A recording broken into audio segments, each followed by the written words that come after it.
Ladies and Germans, how you all doing? This is Conover. This is Rangru. Hello, hello, hello.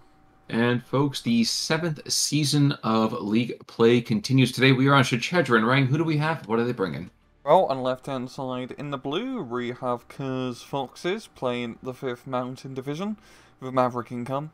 Right-hand side in red, we have AS playing the 7th Mechanized Corps with a Maverick Income as well. Well, we do have ourselves an actually super early artillery piece setting up and dropping smoke, which actually I really enjoy this kind of play. This is kind of a variant of what we generally see with those fighter bombers just dropping smoke. Or heck, even making like an early strafing run here.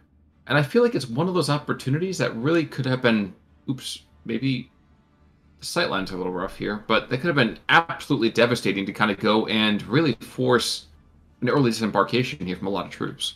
Oh, but we're seeing AS going to be trying to force that disembarkation with some PE2s. Is he just going to be blind bombing? I think so. Just going to be bombing that little support gun park here. Really do a lot of damage is the main question. Yeah, that's a fair amount. Yeah. He had pretty good hits, stunning up those guns and knocking out the one machine gun, of course. The, opening of this map is usually just an absolute dash over its plateau, and both sides are going pretty hard. The smoke's dropping a little bit dispersed, not exactly blocking AS's line of sight, but he is bringing in some armor and also pushing pretty hard for the hill.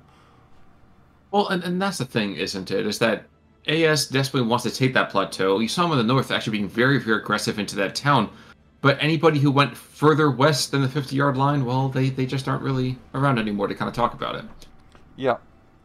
Yup. And Khers is really just trying to get that long-range advantage here using the captured Italian Stug. And the Pak-40 does go down, so pretty good kill. So, it's just going to be a hectic battle over this southern hill. Yeah, I was actually kind of watching as this infantry starts to start duking it out. Think of this on Niki against Sherm Pioneers, even Gebirgsjäger against Sherm Pioneers. And the numbers, I think, are going to be more than enough to kind of get, there you go, going off right immediately. Yep. Now, these Gebirgsjäger Strife over here, rather deliciously powerful unit for the size that we have here. 5 STG-44s, LG, the light MG really overall, and a Panzerfaust. How do you feel about the 25 points for that? Yeah, that's a really powerful squad. Of course, main issue is the low numbers, but you're definitely getting... Well, everyone has an automatic gun, so you can't complain too much. But in these battles of numbers here, well, actually holding off really well. The strong KSVTs and the Radevkas are getting absolutely shreked here. Also with the Gebirgsjäger, I can't say properly, the Mountain Fuhrer with the sniper rifle helping out quite a bit. That's true. And the Gebirgsjäger forces an early surrender here, leaving just one tank of this on Niki and the hill, shockingly enough, inside German control. Yeah, it's going to be a pretty interesting matchup, I think, because the Mountain Division doesn't have a whole lot of armor. It's really just a few Stugs and then a couple ABs, while AS definitely is much more plentiful in T-34s as well as SU support guns. And this is a map where armor, especially on the southern side, can play a pretty... Heck, just all over, it's a pretty good armor map. So it's going to be interesting to see how Khers can hold off. Even his anti-tank tab. Heck, his anti-armor in general is very limited. He's going to really use his infantry very effectively. I believe the generous way to put that is that it's lacking in support. But yeah, we still have the Pupchen over here, though, too. So, again... Not a ton of range, of course, under a 1 kilometer in the first place, and he's out in the open, so this guy's pretty much a donation over here to the Stoke SVT, I would feel. Yeah, that Gebirgsjäger MG42 is not even going to be enough to support.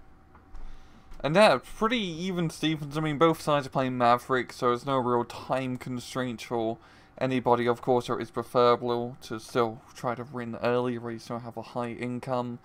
But things are starting to peter down a bit. Both sides still... I'll say both sides trying to contest for the hill, but it's pretty obvious that Khers is going to get it under control. True, for the time being. Although we are watching these Gebirgsjäger down to the south getting absolutely shredded. Wow. Like, just monstrously so. And Kodisniki do not bugger about when they have a Molotov in their hand. The PPS-8 is a secondary. Oh yeah, exactly. I mean, you can tell me as much as you want that submachine gun fire does it, but you really know that when you let a man's fire, that's going to cause more than enough issues right there. Yeah, you're seeing Khers with a decent amount of long-range fire support here. Once again, setting up a lot of support gun platform on his side of Plateau. AS trying to bring an SU-152, but it's way too hot for him to bring up, so he's going to wisely back it off. Now we're getting a small battery of 76 twos coming to the central, eastern lung here.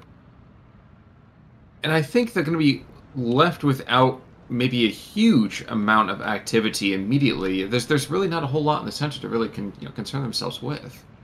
Yeah, especially right now, but I think it's more just to help consolidate, yeah, because he doesn't have to worry too much about armor from Khers' side, so just cheap fire support units will definitely help out, try to even the odds on the infantry playing field, because even though the Germans don't have, well, have a lot of infantry in terms of cards, but they're not as beefy compared to, of course, those Soviet scrods. True, but I would argue, to a certain extent, especially at the strife, yeah, they're pretty good. Yeah, exactly. Yeah. But we're seeing up north a little bit of play, both sides.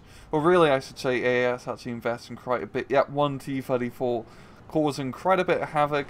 And these guys have anti-tank, but none of them have decided to get close enough yet to actually use the anti-tank. Well, that was the thing I was trying to figure out here is why there wasn't a Pupchin in the north. I feel like Pupchins are made for town defense anti-armor. Yeah. Like, you stick a couple support squads of infantry around them, you just kind of say, okay, bring it, and then that's that. There's nothing can really come after you. And it's 30 points. You kill a single T-34, you're already cost-effective. Exactly. And with the oh my gosh, what's it, 200 pen, I want to say? It's absolutely obscene. Yeah. It's obscene. Like, it's better than a Pack 40. Yes, you don't have the HE. Big freaking deal. Down to the south, Tango de San Niki. Not riding to battle in tanks necessarily, but going into themselves in this little M2 truck. And I'm thinking we're going to be getting, well, a couple of 20 mils are coming forwards, but I don't think there's going to be quite enough I was to watching prevent that these one Gibberg's PTUS Furies. squad just try to make his way, but he did get spotted. Oh, he's making it, he's fallen back into enemy lines. And we're seeing a cluster HS-129 of rather odd shite, trying to go for a T-34. I think he'll get it? No. He had one job. One exactly. job. PE2, on the other hand, much less concerned with things like, hitting the same area code. Yeah. And I think this LG-42 and the Pack 40 are probably going to go down here. At least, well, yep, never mind, there you go. A real good pickup, yeah. I mean, Khers only has a very limited amount of fire support in general, so every pack gun or Stug he blows up is a real big benefit for AS. In the meantime, yep. So that Veldsra over there did go down. Denisov P40 makes it out. We've seen, I think, what will be a push very soon onto the central lung here from Foxes. It's got it's got a lot of infantry in general, as well as a Pupchin ready to crest over the hill. Maybe he's bringing in some more fire support. No, he's bringing in more reinforcements up north. And there we go. There's the Pupchin. Telling you, man, those things are made for town fights. Tight sight lines. You don't have to worry too much about it. You don't have HE, but it doesn't matter quite as much. Oh, that's the way you got to be. Yeah, it even has the ready to treat, which is quite exactly nice. We are seeing the push onto the lungs now. Not a whole lot of infantry here from Khers. Unfortunately, okay, AS does have some pretty scary tankos in there. I mean, the stroke SVTs are going to get picked off rather quickly. But one T-34, that's can prove to be a bit of a hassle. A bit of a hassle, yes, but I don't feel particularly good. And see, there you go. There's already the Stug 42 going down. Yeah, I don't feel great about this push, even remotely. Yeah, just not enough fire support backing him up here. And just not enough infantry in general. AS to be able to come on through and pretty much clear all of this up, and that's exactly what he's doing. Pupchin, in the meantime, takes the T-34. He pays for it with his own life, but again, like you said, points positive. Yep. I'll take it. And now we're seeing AS bringing two ZIS-3 guns into the center. Probably trying to provide... He's actually unloading them pretty early. I think he might actually just use them as a... I think he's the artillery ones. Oh yeah. These are the ones who just kind of moving on, shifting on forwards. By the way, you can kind of pretty much tell that because yeah, the 76-2 part, yeah. But Oh no, he has the F-22s and he has the... Okay, these are just the regular runs without the the right, radios. but But then it's the still ones that was artillery. indirect. Yeah. Yeah, exactly. Now, down to the south is kind of interesting. Stug 42 ended up taking out a T-34 at the base of the hill, which means there's, again, one Tanko still on that hilltop, and that's it. Now, unfortunately for Khers, even taking out that Tanko doesn't mean getting a points advantage. Indeed, he's lost, let's call it the sternum between the lungs, and the northern town it gets more and more blue with each passing moment. So, not really sure what the prognosis might be here, Doctor. What do you think? Yeah, AS has made a pretty good conceited push here up north, and Khers is bringing in a whole heap of... Well, not a whole heap. I see a lot of his reinforcements are going in for the center once again. So he's very dead set on trying to retake out, or not retake, but capture Yatalong. Even bringing in some preliminary aircraft bombardment, yes, which should prove to be pretty effective if he just hits that clump of forest. Oh, it's my favorite conditional there. If no, he's not even going for that. He's going for the Resvetka. Oh! That is an interesting decision. Yeah, really should just be using that to preliminary bombard the forest and then move up the infantry everyone's running away from the bombs, of course. Oh wait, he's resighting. He's gonna get shot at and watch him go down without dropping his bombs. That would be awful. Yeah, not sure why he did that. Heck, he could have. Yeah. There we go. Here we go. I like this better. Bomb the town. Heck, he probably could hit the actual crossroads and that'd been more than enough. He's gonna drop a little bit short of the ideal, I would argue. Yeah, it's definitely a bit of a blind bombing run. Yeah, I think he's just going for the T-34 actually, but nope. No, just south. Yep. Destroy some Russian peasants' home. Yeah, exactly. And that's the issue, isn't it? Is that right now, despite the fact that theoretically the numbers should be over here on Khers' side, especially in terms of infantry availability, not really being reflected in terms of just battlefield presence right now. Yeah. We are seeing, central push now, number 2. A bit more beefier infantry, just bringing in the regular mountain hunters. And the Tankos are going to have to hold out quite a bit. They'll be able to. I mean, again, these guys are in the attack, and despite the fact that they have those lovely G43s, again, like you said yourself, the Papa Shah is still ridiculous, and these guys are not complete. Oh, that guy's dead now. Yeah. Oh no, you're right. The mollies are both gone. Jeez, never mind. Okay. We're taking some pretty heavy casualties in those suburbs. Yeah, I'm just calling mountain troops. Checking out the PTRS hero, by the way, he's starting to move towards that earliest T intersection back down. Oh my gosh, this is gonna be terrible. I think he's gonna get a couple shots. He's gonna get at least one cheeky kill. I'm calling it right now. Yeah. Gotta love the PTRS cheese. I suppose love is a bit of a mixed bag here. The lungs do fall underneath German control, but you're gonna see delivered a little bit of antibiotics by way of HE to kind of really make them reconsider their life choices. Meanwhile, to the north, T-34, 76, kind of again being aggressive in this Gebirgsjäger Fusiliers. Just they can't really hang with the big dogs because they don't really have any big dog biting weapons. Yeah. I think we're going to see a trade of map control, where AS is going to try to push very heavy up north and capture the town completely, while Khers is just going to try to push very heavy in the center. And both sides are at a point where there's not a whole lot of flags for them to capture in their retrospective zones. Mm-hmm. Preferably Khers can push a little bit up north and get 1, maybe 2 flags where that 76mm gun is in that general area, while AS realistically can only really capture one more flag, the one by the bridge. So, not great trading potential, yeah. AS has managed to recapture the hill down south, but Khers is doing another large counterattack here with his mountain troops, which are actually, this is pretty fitting it. They're going to be fighting up a mountain. Yeah, it'd be kind of cool if these guys were like, ah, yes, when fighting on higher elevation than your opponent, getting a 10% buff or something like that. I probably would break the game a bit. But that'd be really kind of cool.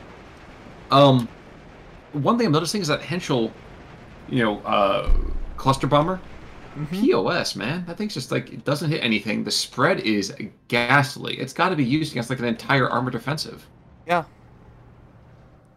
It's no I don't know. Stuka, man. No, no, it is not. No.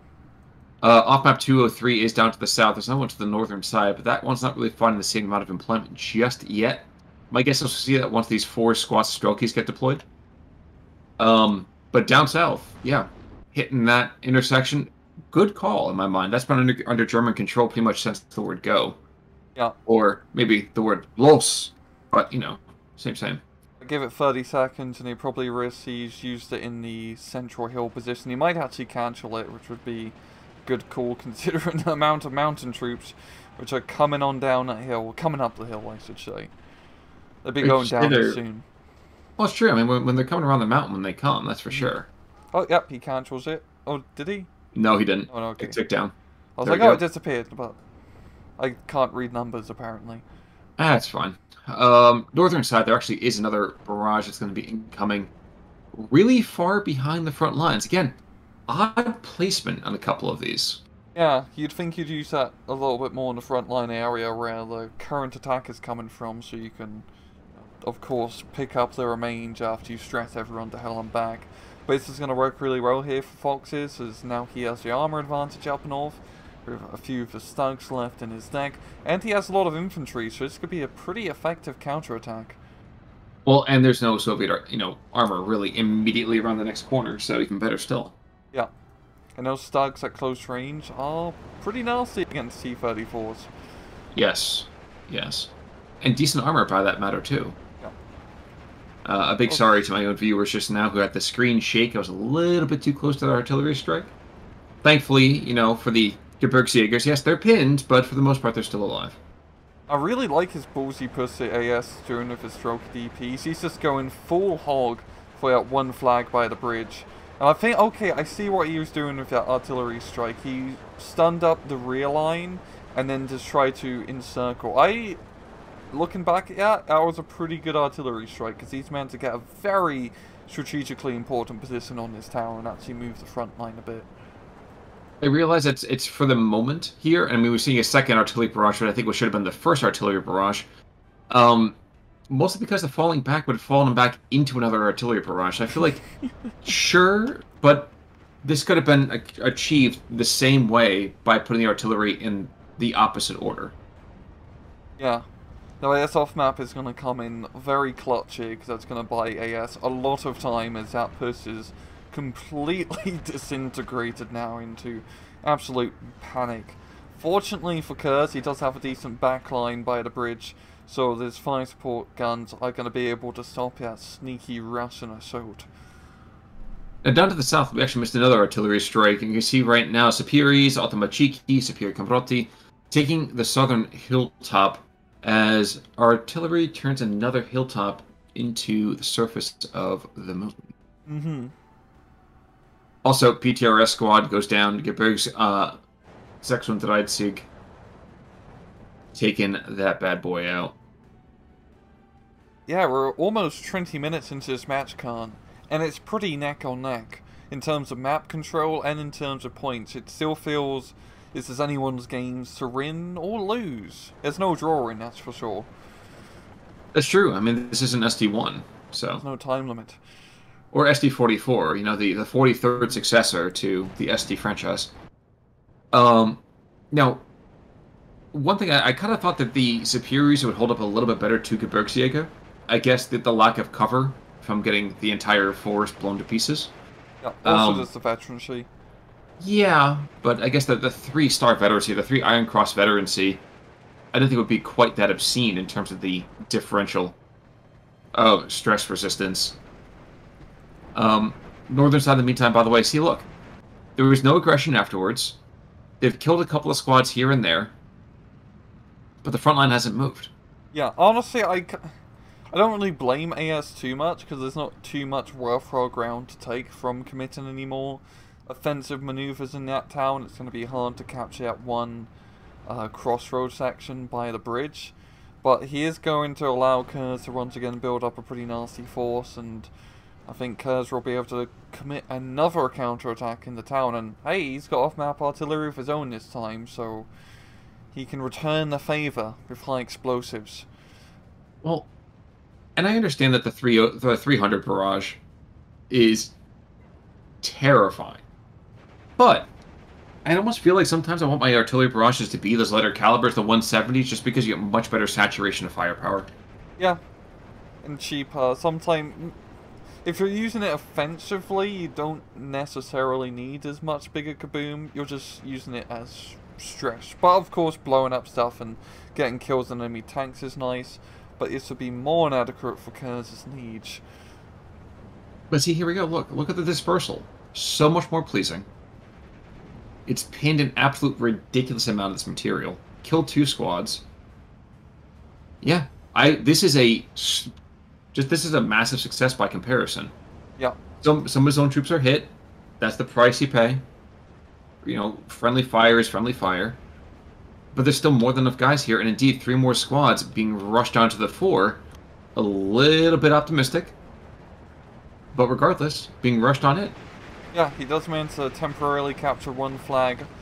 Pinning down some of his own troops has definitely slowed down his counterattack, and also AS rather timely bringing in reinforcements. But this is going to allow Khers to slowly inch his way forward. He's got a second barrage to capture that 2nd flag. So this could be a good turn of events here as Khers is now starting to tick the scoreboard.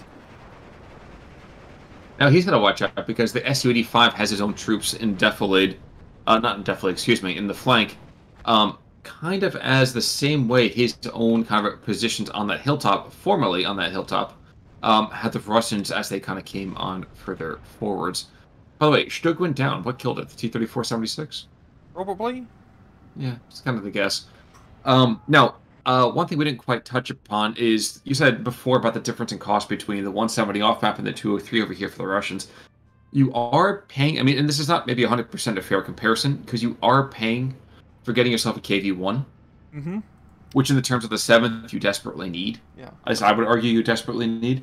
It's a fully functional tank as well. Exactly. Cannon included. Exactly. Exactly.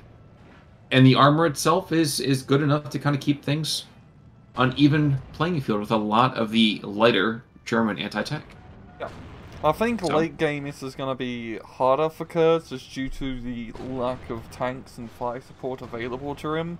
He's really going to rely quite heavily on the infantry and a few aircraft which he has, as he's probably running pretty low on Stugs and Pak-40s by now. Well, that's true. He just lost another Pak-40 as took out an Su-85. By the way, in the meantime, let's see what happens when there is a nearly unblemished... Never mind, Henschel's going to blow it. Here it comes. If we blow up the tank, no. Nope, didn't even get his bombs off. Now, the ultimate cheeky, on the other hand. You know what would be a cool idea for that, Henschel? If they put like a... oh no, not a 37, but like a 75mm gun on it. And then you would like use it as a flying anti-tank gun. I mean, there was precedent. Yeah, I might propose that to the Luftwaffe. Go for it. I'm sure they'll listen to you. I would say, please don't hold your breath about how quick they'll get back to you about that, though. What's their mailing address these days? I don't know, but I'm pretty sure you have to send it 6 feet under. PE2, in the meantime, going to kill this poor Gebirgs Fusilier, because I don't think, yeah, that ground fire is not going to do diddly squat, and this ground bombing will. Yep. It's also the second time that Fusilier has been bombed, and that one was definitely much more effective. That's for darn sure. But it's quite funny, neither side has a whole lot of aircraft, but they both don't have a whole lot of highly effective anti-air. It's more of the short-range stuff. So aircraft, as we're seeing, are actually being pretty damn effective here, because they're not getting well, for the most part, not getting immediately stressed out before they can drop their bombs. Yeah, it's kind of a sliding scale there, isn't it? It is a 15-9, though, so one thing we didn't quite pay attention to is the fact that the lungs are under German control. Oh, it's enough to get that flag. The hilltop isn't any longer, and I think it's probably going to be a little more difficult, but we do see a line of Stugs kind of slowly rumbling up that hilltop. Not really the best time for them. 3 Stoicky squads up there already, got the KV-1. And I would argue can even get stressed out in the flank from the 25 mil anti-aircraft position, which, never mind, doesn't have a great line of sight here. But regardless. I hope he doesn't get too aggressive with those Stugs, because he has no real infantry support to back up his current push. Well, he doesn't really need to. So if you look to the northern side, that town is the third barrage. Murderous. Oh, wow.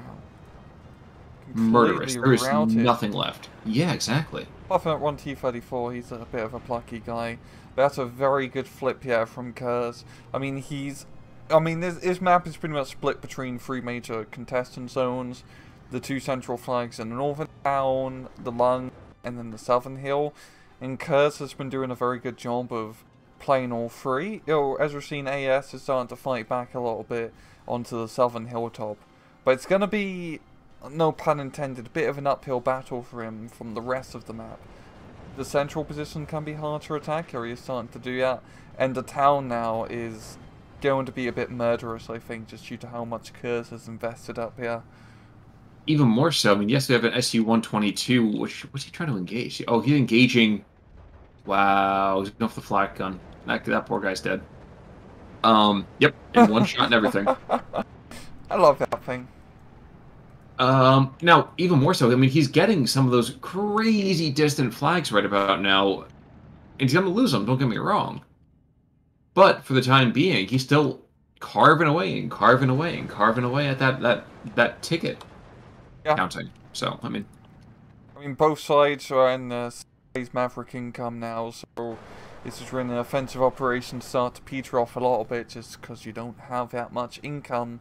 So it is definitely very beneficial for Khers to pick off a pretty good lead in terms of map control and point tick at this stage in the match, because he can just kind of not so much sit on his laurels, it's still a water fight, but he can play a bit more defensively and it can work out for him. Well, even though it's going to be more defensive, it doesn't mean that's going to mean he's going to do anything. So indeed, go to the southern side, you see 4 more squads of Gebirgs troops of various kinds, Strife as well as Jaegers, going up that hilltop. And I think those guys are desperate to keep out of the line of fire from the Stug. But other than that, like, yeah, uphill battle for these guys too. Still going to take dreadful losses, but I don't think these Russians can be supported. Yeah, the SU-85 coming in, trying to pick off the Stug. Does get a very good kill there. I mean, there's only a handful of Stugs left alive. But for Khers, I mean, he can play the infantry spam game all day. That's his main advantage of his division. So just playing that infantry spam on the hills and the lungs and in the town, that's very good territory for him to, well, be spamming. PE2 is going to shred this approach. Yikes, here it comes. I've seen some nice spread, though. Unfortunately, those bombs are going to drop very long and doesn't get really the result he's hoping for. Wow. Oh. Just only barely slowing down that push, giving AS a little bit of time to counterattack, but his counterattacking force is nothing really all that scary. No, but he's going to be able to get close enough before those Germans can actually engage him, though, too, which is a victory unto itself, I would argue. Yeah, it's mainly if the superiors can get in close and just throw in those satchel charges. Stroker DPs are going to be just generally useless in this engagement. True. True. Absolutely fair with noting. Checking around otherwise, I mean, this flag's going to flip in a second. This is not shocking whatsoever. So taking that nice little +2 actually now. And oh, good pick off from Denishov. Yes, that's true, and I think that's a valuable kind of pick-off, to use your term here.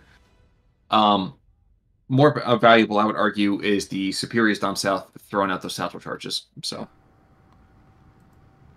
Manson to gain a little bit of ground, yeah.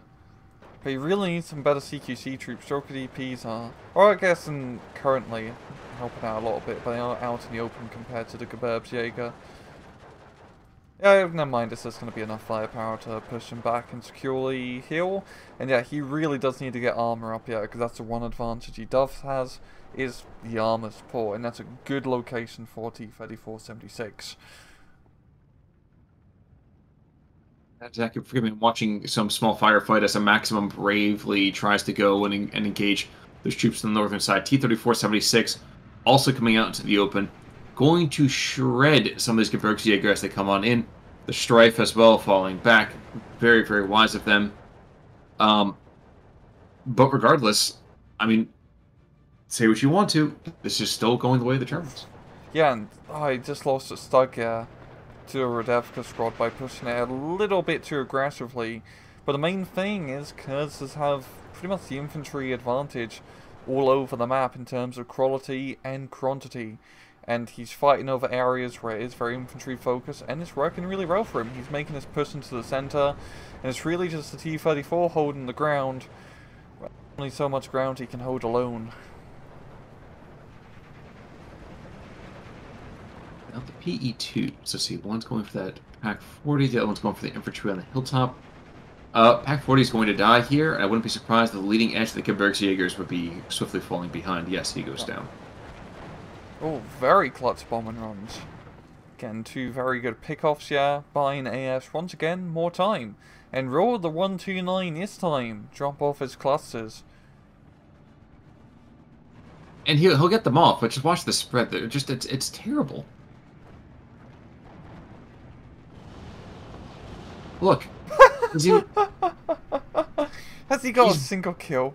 No. Oh. No. It's been the biggest waste of 115 points this entire time. He hasn't even forced it, like a morale flight. Nothing has done anything successfully for him. Yeah. So Pilot will get some strong rage when he gets back to base. Yes, and then probably an increase in his final daily allowance of iron. An Iron Cross, right? Oh, absolutely. Yeah. I'm sure they'll put an Iron Cross in his tomb. But across that 32-minute mark, I mean, it still is a -2 over here in favor of Khers, as AS just can't seem to get the concentration of forces, and part of me is wondering if this is a ×2 moment. What do you think, sir? Yeah, let's do it at 32-20. Sounds good. So here we go. Strokey's kind of being brought on in. We'll get down to the central section. M2. Yep. But yeah, it's just in terms of, like, Khers is just treated more efficiently, and he's just meant to get those big scary blobs of German infantry onto all the key points. Actually, Denisov over here has just not 9 lives, but survived a lot longer than I expected him to. Mm-hmm. I've been quite enjoying how the aircraft haven't been immediately getting blapped when they come out of spawn. We've actually been able to see them play around a little bit, but because neither side has too many, there hasn't been so much spam. That doesn't really surprise me though either. I mean, if you look at the reason they're not getting blamed immediately, to use your term here, we got 20 mils on one side, and we have largely absent ZSUs on the other, which is 25 mils on the other side, so not the scariest anti-air web. Yeah, no 37 mils to really do much of the heavy lifting here, which is usually the go-to anti-aircraft weapon, because it's just so bloody good. Forgive me for kind of speaking on a turn here, but T-34s, I don't know that there's really that many left. There's been a lot of them going down here. It has been. I think we're starting to see some more SUs being deployed as well. But he did have like a pretty decent amount on his deck, but they have been going down, and yeah, it is the tap out. A justifiable one. Wow. I mean, looking at the KD, very, very close, very, very bloody. But I agree. I think that was a justifiable, reasonable tap out. I mean, you cannot be aggressive after you've lost that much equipment going through phase bay. Yeah, it looked like, in terms of just the map control, Khers was trading much more efficiently, because he just had much more stuff on the field. But no, he took some pretty heavy losses, yeah. Hero of this, Stug 42 over here, Walther. 2 SU-152s and 3 T-34s. That's about 5 more kills than I expected that tank to get. In an Italian tank. Yeah, I mean, it's an underpowered 75 mil gun. Hey, I mean, but you know what? Good on him. Congratulations. Probably the killiest guy outside of that 172 off map. Yeah, wow, that's Killed a little bit of everything off map. Not bad at all. Oh, I thought there was a ZSU on the field. It didn't feel there was any ZSUs here. I mean, and I Yeah. wonder if that, not that the German air power was the reason that they won. It certainly wasn't, but it was certainly contributed to the entire process. Yeah. Yeah, it just wasn't a whole lot of anti-air, but neither side has a whole lot in their decks. And looking at kills, yeah, nothing Crazy. No, nothing crazy. But yeah, good job for Khers. Well done indeed. So, folks, that I think is going to be it for coverage of this particular Division 2 match. Come back on Thursday. Yep. Until that time, I'm Conal Work. I'm Rangru, take it easy.